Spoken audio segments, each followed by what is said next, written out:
Hello beautiful people, it's Scent Gourmand Trina here. Welcome back to my channel. This is probably the last you'll hear from me in this current environment. I'm actually moving house this coming weekend, the day after tomorrow. So although the situation behind me looks a little normal, the rest of my apartment kind of looks like it's been hit by a tornado. Well, it's not too bad, but you know, I guess you can imagine. I decided to upgrade my moving plan to the one where the movers pack stuff in boxes for you. I've moved a dozen times in my lifetime, and some of my mates were surprised to learn that I'd always done all the packing myself. But this time I'm too busy with work, so all I've done so far is decluttered, cleaned, and prepared for the movers a tad.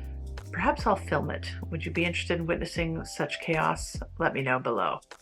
I may just film it for prosperity anyway, actually.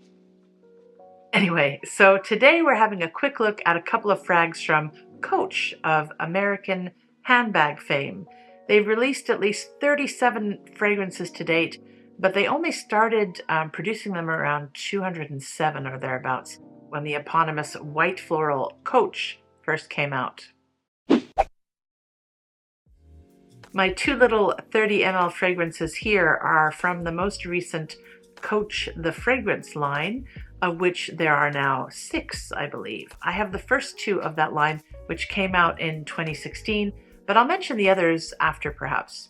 Now, I did get both of these bottles secondhand. They didn't have much fragrance in them to start with, but I did put my own dent into each. I think the first one only has a few sprays, actually. So we'll start with the Coach, the fragrance Eau de Parfum, described as a sweet floral with notes of raspberry, rose, pear, musk, and suede, offering a light and sweet scent suitable for everyday wear. Here's the proper note breakdown.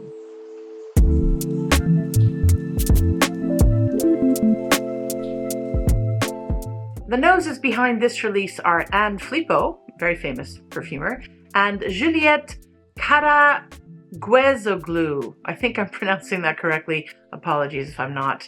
I feel this is the typical mass market, yummy smelling fare you can get these days. If you like Jimmy Choo, which also has pear, La Vie est Belle, Montguerlain, Black Opium, etc., etc., this is not going to disappoint you. As for me, I must admit that I find the notes in here far more attractive than the actual composition, unfortunately. Although, you know, it's not bad, but it's strong. It's a modern rose, very fruity, suitable for daily wear. Although, as I said, it is strong at first sniff. It's probably already become somebody's signature scent. The opening is bright and fruity with that delectable pear and raspberry leaf, and then it quickly matures a little with the velvety rose blooming up from the middle. It's got a suede-like feel to it, which is appropriate since Coach is a leather goods company. Now the dry down, which I haven't got to yet because I've just sprayed it, it's a tad soapy and finishes with like a powdery pillow of musk and some soft woodiness. It's okay, but it's not memorable. Sadly, this is the type of fragrance that will induce headaches for some. I'm luckily not so prone to that, but I've become decent at being able to predict what might not work for those who are more sensitive. So overall, this EDP is pleasant, but I wouldn't call it unique. And it's not a fragrance I'd personally purchase at retail. Probably not at all, actually. I'm really glad I got a few sprays for a few hundred yen, though, and I'm really enjoying these bottles. Yeah, they don't have a cap. They just have this little turn lock thing on the top. Now, Coach the fragrance Eau de Toilette is the lighter, fresher cousin featuring predominantly rose notes with softer citrus lemon replacing the raspberry. It's less sweet, probably better for hot climates where I will be shortly. Ugh. But this is also likely to have weaker performance, I think, although I haven't personally tested it to confirm. But here's the note breakdown for this one.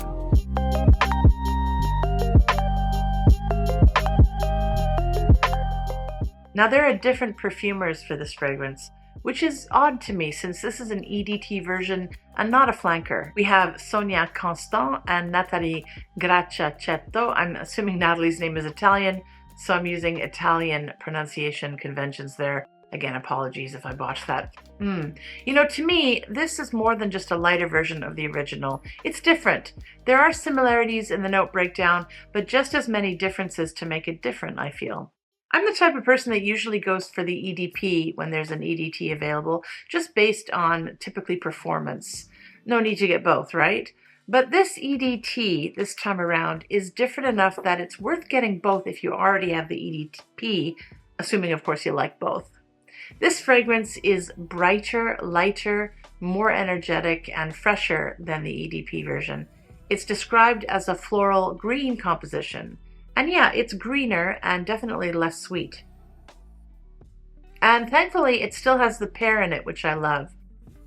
Oopsie daisy, just had a visitor come over and now it's dark outside and I've packed all my lighting, so hopefully just these overhead lights will suffice for today.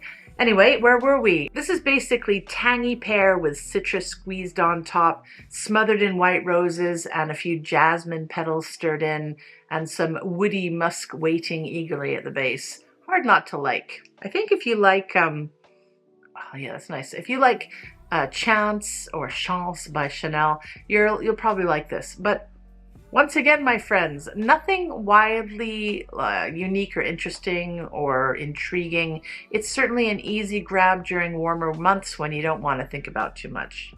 Yeah, I'll wear it for sure. The bottle of the EDT version has silver hardware as opposed to gold, by the way, which is appropriate. It kind of reflects the juice inside as well as contrasting with the richer juice in the gold EDP bottles. And here I must confess to you guys, the bottles of these were part of the reason I picked these up, in addition to the deep, deep discounts I got. I love the mini metallic and leather Coach tags on the sides of these. I like the Coach brand, especially since they took efforts over recent years to step up their game with better designs and quality in their handbags, in my opinion. I think that I'll take these off when I'm done, which will be soon. Maybe I won't even bring them on my move. Can I use that much perfume in 2 days? Maybe. And then what I think I'll do is use these tags in maybe jewelry or clothing, you know? I can imagine these on the end of an earring or something. Anyway, I like this fragrance better, this one here better than the EDP, despite it being more floral and not performing as well. But I think that's due more to the fact that I feel that the EDP is just very generic. And potentially headache-inducing, as I said. This EDT version does not dip into perfumey, sickly sweet territory, and it's indeed appropriate for the spring and summer months that are coming our way. To be honest, I think all of this juice will be gone, if not in a couple of days, then at least before it gets really hot. I'll bring out my heat-cutting citrus frags to deal with that then. Now, there are actually 4 more fragrances in this Coach line with the same type of bottle packaging and tags. And I haven't sniffed them, but if you have one of these and you like it, the next ones might appeal to you. We have Coach Floral Eau de Parfum, introduced in 2018, and it includes pineapple along with rose, jasmine, gardenia, and musk notes, evoking a tropical summer vibe, making it ideal for a summer holiday vacation or something. And we have Coach Floral Blush Eau de Parfum, which features goji berry, peony, and white wood base notes. This 2019 release is supposedly feminine, yet not overly sweet, so it's suitable for office wear too. It's a fresh garden floral mix with hints of tartness from the goji berry. I don't know any other fragrance that makes use of goji berry, do you? Perhaps it comes with health benefits.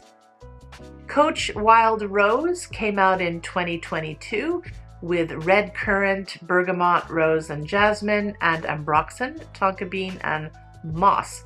I hear this one is rather like Lancome's Trésor Minuit Rose, probably a tad cheaper, so if you like Lancome's version, then there you go.